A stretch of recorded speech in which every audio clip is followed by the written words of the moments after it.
ایک پراسرار جگہ جہاں بہت سے ہوائی جہاز، کشتیاں، براعظم اٹلانٹس اور لوگ غائب ہو گئے، یہاں تک کہ 150 سال گزرنے کے بعد اس جدید دور میں بھی اس کی پراسراریت آج بھی قائم ہے، اور نہ جانے اگلے کتنے سالوں تک یہ راز ہی رہے گا کہ یہاں سے گزرنے والی ہر چیز کہاں غائب ہو جاتی ہے۔ جی ہاں، میں برمودا ٹرائنگل کے بارے میں ہی بات کر رہی ہوں۔ اب ذہن میں سب سے پہلے یہ سوال اٹھتا ہے کہ برمودا ٹرائنگل آخر کہاں واقع ہے؟ کہا جاتا ہے کہ یہ ایک شیطانی ٹیکون ہے، یہاں سے جو ہوائی جہاز اور بحری جہاز گزرتے ہیں وہ کبھی لوٹ کر واپس نہیں آتے۔ جو کشتیوں میں مسافر اس علاقے پر پہنچتے ہیں وہ نہ جانے کدھر غائب ہو جاتے ہیں، اور آج سے 100 سال پہلے سے کچھ لوگوں نے لکھنا شروع کر دیا تھا کہ یہ جگہ زمین سے نکل کر کہیں اور دنیا میں داخل ہونے کا ایک راستہ ہے۔ اور بھی بہت سی باتیں ہیں، جیسا کہ یہاں پہ خلائی مخلوق نے اپنا ٹھکانہ بنا رکھا ہے، یہاں تک کہ یہاں پہ ہوائی جہاز اور بحری جہاز کے ساتھ ساتھ براعظم اٹلانٹس ہوا کرتا تھا، وہ بھی غائب ہو گیا۔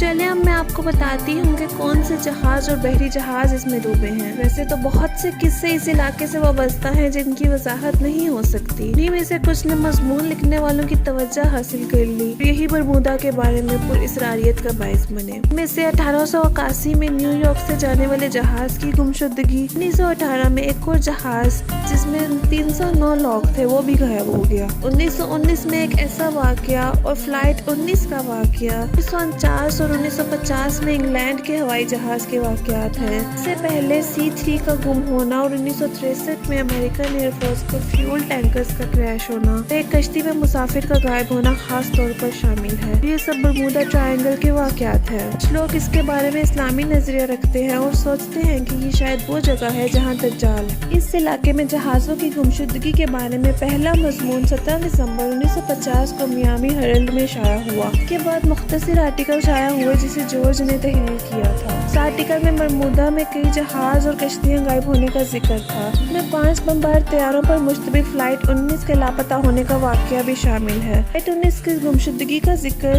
اپریل 1962 میں ایک امریکن میگزین میں پبلش ہوا۔ لکھنے والے کے مطابق آخری بار فلائٹ کے لیڈر کو یہ کہتے ہوئے سنا گیا تھا کہ سفید پانی میں داخل ہو رہے ہیں، ہمیں نہیں معلوم ہم کہاں ہیں، پانی سبز نہیں سفید ہے۔ کچھ بات برمودا ٹرائنگل کی تاریخ کے بارے میں کرتے ہیں۔ برمودا کی حدود کا تعین پہلی بار 1964 میں کیا گیا، جو میامی، پورٹو ریکو اور اوقیانوس کے وسط میں واقع جزیرے کے درمیان کا علاقہ تھا، لیکن اس کے بارے میں لکھنے والوں کی حدود میں پابندی نہیں۔ پھر بات برمودا ٹرائنگل کے کل رقبے کی جائے تو اس کا کل رقبہ 5 لاکھ سے 1.5 ملین اسکوائر میل کے درمیان بتایا جاتا ہے۔ تاہم اس کی حدود کا باقاعدہ کسی بھی نسخے میں ذکر موجود نہیں ہے۔ غرض یہ کہ برمودا ٹرائنگل کے بارے میں مشہور باتوں کی کئی وضاحتیں دی جا چکی ہیں، لیکن آج بھی اس بات پر مکمل اتفاق نہیں ہو سکا ہے، یہ ابھی بھی ماہرین ارضیات، سائنٹسٹ اور کئی لکھنے والوں کی توجہ حاصل کیے ہوئے ہے۔